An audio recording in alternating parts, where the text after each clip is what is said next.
Hello बच्चों, यह है class number 11 chapter number 1 real number. ठीक है, आज हम लोग करेंगे ऑब्जेक्टिव क्वेश्चंस।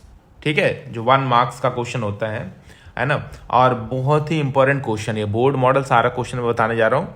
आप ऑलरेडी अगर आपको कॉन्सेप्ट आता है ना तो बहुत आसानी से आप सॉल्व कर लोगे। ठीक है, तो मैं लिख रहा हूँ फर्स्ट क्वेश्चन है कि 3 - √3 इज ए और एन क्या है? इरेशनल नंबर है या रैशनल नंबर, इंटीजर्स और नॉन ऑफ दिस। तो इस चार में से क्या ऑप्शन आएगा? हमेशा याद रखिए कि एक रैशनल और इरेशनल का कॉम्बिनेशन ना हमेशा इरेशनल होता है। तो ऑप्शन क्या होगा हमारा? ए। हमेशा याद रखिए जब भी कॉम्बिनेशन होगा रैशनल का और इरेशनल का तो उसको हमेशा इरेशनल ही मानते हैं। यहाँ पे साइड में मैंने लिख दिया the combination of rational number and irrational number is irrational. Okay, तो ऑप्शन क्या आ गया? ए। अब देखिए नेक्स्ट क्वेश्चन है which of the following is a rational number.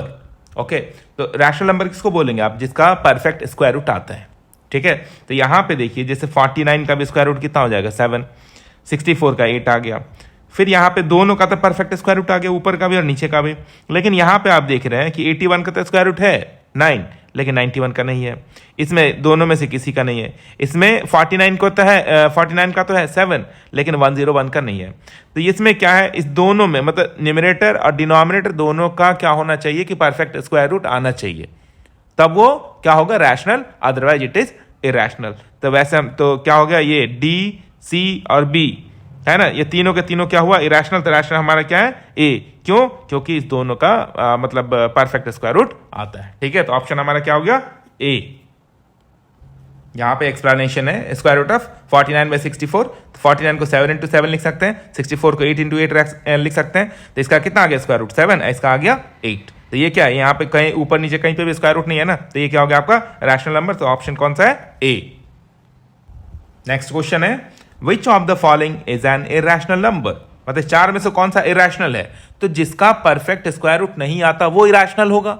जैसे ऊपर नीचे किसी एक का भी अगर परफेक्ट स्क्वायर रूट नहीं आएगा ना यहाँ पे, तो वो इरेशनल होगा। 36 का स्क्वायर रूट 6, 64 का 8, तो ये तो रैशनल है। 1 का स्क्वायर रूट 1, 81 का 9, तो ये भी क्या है? रैशनल है। इसको भी चेक कर सकते हैं। ये चलिए तो वैसे ही है, जैसे स्क्वायर रूट ऑफ 49 कितना आ गया? 7, तो ये 9/7 दे रहा है, तो ये भी रैशनल है। इसमें दोनों में से किसी का भी नहीं आता है स्क्वायर रूट, तो ये क्या है? इरेशनल था। हमारा ऑप्शन क्या है? सी।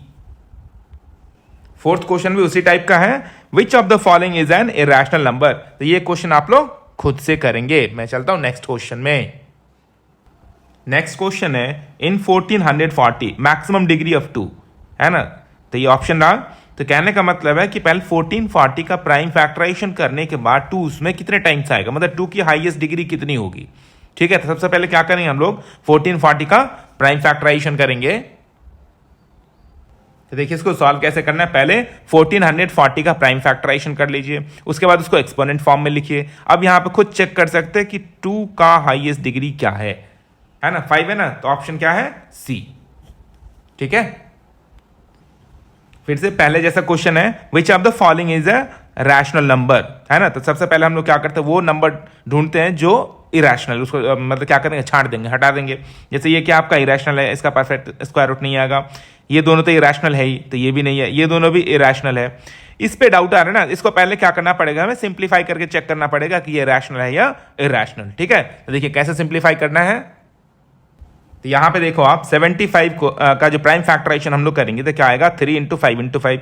वैसे ही 48 का करेंगे तो कितना आ जाएगा? 2 × 2 × 2 × 2 × 3। अब जिसके पेयर्स बनते हैं ना, वो पेयर क्या होगा? स्क्वायर रूट से बाहर आ जाएगा। तो ऊपर से 5 आएगा, नीचे से 2 टाइम्स 2 आ जाएगा। ठीक है, तो इसको मैं यहां पे लिख लेता हूं जो पेयर बाहर आ रहा है। तो यहां पे देखो ये आ गया। ठीक है, ऊपर से 5 आ गया, नीचे से इस पेयर में से एक पेयर 2 आ गया, इधर से भी एक 2 आ गया, तो बच गया के अंदर √3। इस दोनों का कोई पेयर नहीं है, तो ये और ये क्या हुआ? कैंसिल आउट हो गया। तो आंसर आपका कितना आ रहा है? ये आ रहा है 5/4 है ना। तो ये देख रहे हैं, खुद देख रहे हैं, ये क्या रैशनल नंबर है। तो हमारा ऑप्शन का क्या हो गया? डी। पहले सिंप्लीफाई करना पड़ेगा तब आपको चेक करना है। ठीक है, नेक्स्ट क्वेश्चन है the HCF of 2 consecutive even numbers is. मतलब कोई भी 2 कॉन्जिक्यूटिव नंबर का एचसीएफ कितना होगा। सबसे पहले हम लोग क्या करते हैं? कोई भी 2 कॉन्जिक्यूटिव मतलब इवन नंबर ले लेते हैं। तो मैं लेने जा रहा हूं 16 और 18। आप कोई सा भी नंबर लेके चेक कर सकते हैं, ठीक है। फिर देखते हैं कितना एचसीएफ आ रहा है। ये दो नंबर लिया 16 एंड 18, दोनों क्या करते हैं, प्राइम फैक्टराइजेशन कर लेता हूं यहां पे और एक्सपोनेंशियल फॉर्म में लिख लेता हूं। ये रहा दोनों का प्राइम फैक्टराइजेशन हो गया, एक्सपोनेंशियल फॉर्म में लिख लिया मैंने। अब आप खुद देख रहे हैं कि एचसीएफ कितना है यहाँ पे। एचसीएफ कैसे कैलकुलेट करते हैं, दोनों में जो कॉमन नंबर्स है उसके लोएस्ट डिग्री टर्म को लिखते हैं। तो क्या है यहाँ पे lowest degree term 2 to the power 1, तो एचसीएफ कितना आ गया हमारा 2, तो ऑप्शन क्या है बी। नेक्स्ट क्वेश्चन है एचसीएफ ऑफ 2 और मोर प्राइम नंबर्स। तो मेरे बच्चों प्राइम नंबर तो आप जानते हो ना क्या होता है। प्राइम नंबर क्या होता है, जो 1 के टेबल में आता है या खुद के टेबल में आता है, जिसके ओनली 2 फैक्टर्स होते हैं। तो जितने भी प्राइम नंबर्स है उसमें कॉमन फैक्टर क्या होता है, हमेशा 1 तो सबका वो है ना फैक्टर, जितने भी प्राइम नंबर्स है। तो प्राइम नंबर्स में ओनली 1 कॉमन होता है। तो एचसीएफ, तो हमारा आंसर क्या आ गया, ऑप्शन ए, ठीक है। ये रहा ऑप्शन ए। अब हम लोग करते हैं नेक्स्ट क्वेश्चन। नेक्स्ट क्वेश्चन है what is the maximum number of rational numbers between 2 rational number. कहते हैं 2 रैशनल नंबर के बीच में कितने रैशनल नंबर होते हैं, अब बता सकते हो आप। इसको मैं क्या करता हूं, एग्जांपल के थ्रू समझाता हूं। मैंने क्या किया, यहां पे 2 रैशनल नंबर 3 and 4 लिया, ठीक है। तो 3 और 4 मतलब 3 and 4 के बीच में कितने रैशनल नंबर्स हो सकते हैं। तो 3 और 4 के बीच में देखिए कौन कौन सा नंबर आता है। जैसे 3 के बाद क्या आ जाएगा, 3.1, 3.2, 3.3, ऐसे करके आप कितना लिख सकते हो, इनफाइनाइट, है ना, अनकाउंटेबल, काउंट ही नहीं कर पाओ कितना लिखा जा सकता है। इसलिए ऑप्शन क्या है, डी है। तो 2 रैशनल नंबर के बीच में इनफाइनाइट रैशनल नंबर होता है। तो ऑप्शन क्या आ गया, डी। हम लोग चलते हैं नेक्स्ट क्वेश्चन की तरफ। अब देखिए what is the maximum degree of 5 in the prime factorization of 6250। मतलब कहता है कि अगर इसका प्राइम फैक्टराइजेशन करोगे आप 6250 का, तो 5 कितने टाइम्स आएगा, मतलब 5 की डिग्री क्या होगी। इसको तो प्राइम फैक्टर करने के बाद ही पता चलेगा। तो सबसे पहले क्या करते हैं, इसका हम लोग प्राइम फैक्टराइजेशन करते हैं।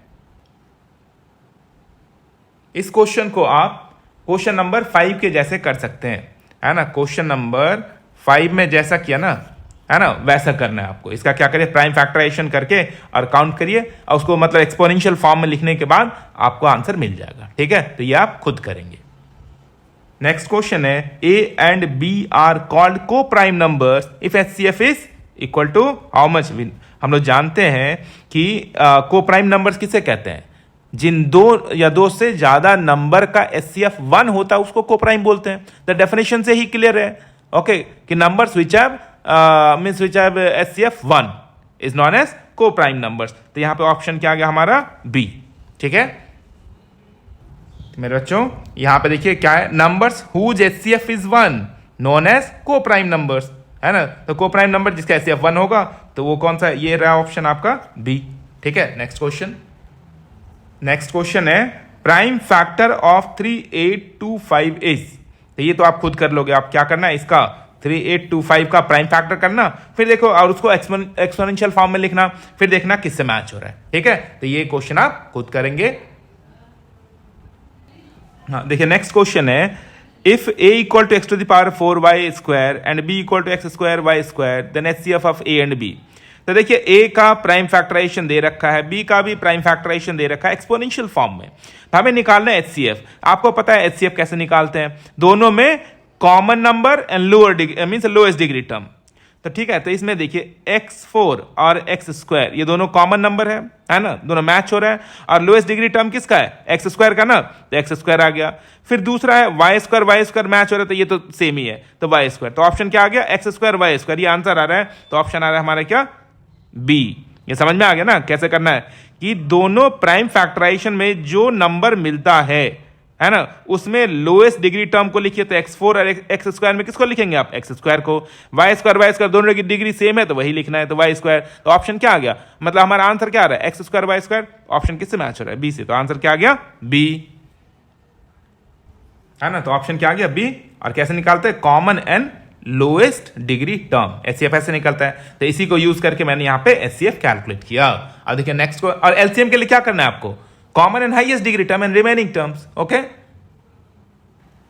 अब चाहिए हमें जैसे देखिए if a equal to x to the power 6 y cube, b equal to x square y 5, then LCM of a b is, ठीक है। तो एलसीएम क्या होगा, यहां पर एलसीएम कैसे कैलकुलेट करते हैं, जैसे एचसीएफ के लिए common and lowest degree term लेते हैं ना, एलसीएम के लिए क्या लेना है, common and highest degree term. तो इस दोनों में देखिए पहले मैच क्या हो रहा है, ये देखिए एक्स एक्स मैच हो रहा है तो हाईएस्ट डिग्री टर्म क्या आ गया, x to the power 6, y y match हो रहा है, हाईएस्ट डिग्री टर्म क्या आ गया, वाई टू द पावर 5। तो आंसर क्या आ गया, x to the power 6 and y to the power 5। तो ऑप्शन क्या आ रहा है, डी। तो यहां पे ऑप्शन क्या आ गया, D, LCM is common and highest degree term. अब देखिए नेक्स्ट क्वेश्चन, नेक्स्ट क्वेश्चन है value of x in the following factor tree, है ना। जैसे दे रखा है ये फैक्टर ट्री, इसमें हमें एक्स की वैल्यू कैलकुलेट करनी है। तो आप लोग जानते हैं कि इस दोनों को मल्टीप्लाई करने से ऊपर वाला नंबर आएगा, इस दोनों को मल्टीप्लाई करने से ये आएगा, इस दोनों को मल्टीप्लाई करने से ये आएगा। तो वैसे करते हैं, 2 3 जा इधर आ गया 6, अब 5 6 जा कितना आ गया 30, तो 30 एंड 5 कितना आ गया, ये आ गया 150। तो ऑप्शन क्या होगा, 150। मैं ऑप्शन लिख देता हूं मेरे बच्चों, वैसे पहले मुझे ऑप्शन लिखना चाहिए था, कोई नहीं। तो ये यहाँ पे ऑप्शन क्या आंसर है, 150, जो किससे मैच हो रहा है, डी से। तो आंसर क्या आ गया हमारा, ऑप्शन डी। नेक्स्ट क्वेश्चन है the product of HCF and LCM of smallest composite number and smallest prime number is. तो आपको पता है स्मॉलेस्ट कंपोजिट नंबर क्या होता है, वो है 4, और स्मॉलेस्ट प्राइम नंबर क्या है, वो है 2। स्मॉलेस्ट प्राइम नंबर है 2 और स्मॉलेस्ट कंपोजिट नंबर है 4। तो 2 और 4 का क्या करिए, एलसीएम निकालिए, एचसीएफ निकालिए और दोनों को मल्टीप्लाई कर लीजिए। ये मैंने सिर्फ हिंट्स दिया आपको, ये क्वेश्चन आपको खुद करना है, ठीक है। कोई नहीं, बहुत आसान है, वो याद रखिए, स्मॉलेस्ट कंपोजिट नंबर 4 है, स्मॉलेस्ट प्राइम नंबर 2 है, उसका एचसीएफ एलसीएम निकाल कर दोनों का प्रोडक्ट निकाल लीजिए, ठीक है।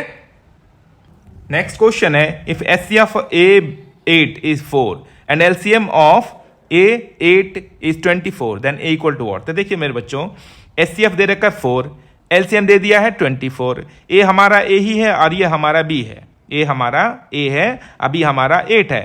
तो आपको रिलेशन पता ना, A into B equal to LCM into HCF, वो फॉर्मूला यूज करके हम लोग ए कैलकुलेट करेंगे। तो यहां पे मैं सॉल्व कर देता हूं, आप क्वेश्चन में देख सकते हैं कि ए हमें पता लगाना है, बी हमारा 8 है, एचसीएफ हमारा 4 है और एलसीएम हमारा 24 है। अब वो रिलेशन में लिख देता हूं, A into B equal to LCM into HCF. इससे तो आप बहुत अच्छे जानते हो इस फॉर्मूले के, आप हमें क्या कैलकुलेट करना है, ए। तो ए इक्वल टू कितना हो जाएगा, LCM into HCF divided by b. ये मल्टीप्लाई में है, उधर भेजने से डिवाइड में आ जाएगा। तो ये आ गया A equal to LCM HCF by B. अब सबका वैल्यू डाल दीजिए, एलसीएम है 24, यहाँ देख सकते हैं आप, एचसीएफ है 4 और बी हमारा 8 है। तो 8 3 जा ये कैंसिल हो गया, तो 4 3 जा कितना आंसर आ गया, 12। तो ऑप्शन क्या हमारा, सी, ठीक है। नेक्स्ट क्वेश्चन है मेरे बच्चों कि if LCM of 91 and 26 is 182, तो HCF of 91 and 26 is what. ठीक है, तो ये देखिए इस क्वेश्चन में सबको दे रखा है, ये आपका ए हो गया, ये आपका बी हो गया और ये आपका एलसीएम है। निकालना क्या है, एचसीएफ। सेम ये रिलेशन यूज करिए, ए बी और एलसीएम का वैल्यू डाल के एचसीएफ निकाल लीजिए। तो ये क्वेश्चन भी आपका मतलब खुद ही करोगे, ठीक है। इसी को सेम ऐसे ही करना है, जो वैल्यू दे रखा है मैंने यहाँ पे इंडिकेट कर दिया, हिंट्स दे दिया है, आप खुद कैलकुलेट करके इसका आंसर निकालोगे, ठीक है बच्चों। तो चलिए आज के लिए इतना ही, और चैनल को क्या करिए, सब्सक्राइब करिए, लाइक करिए, शेयर करिए, ठीक है। और हम लोग जो भी करेंगे नेक्स्ट क्लास में, तब तक के लिए बाय बाय, खुश रहिए।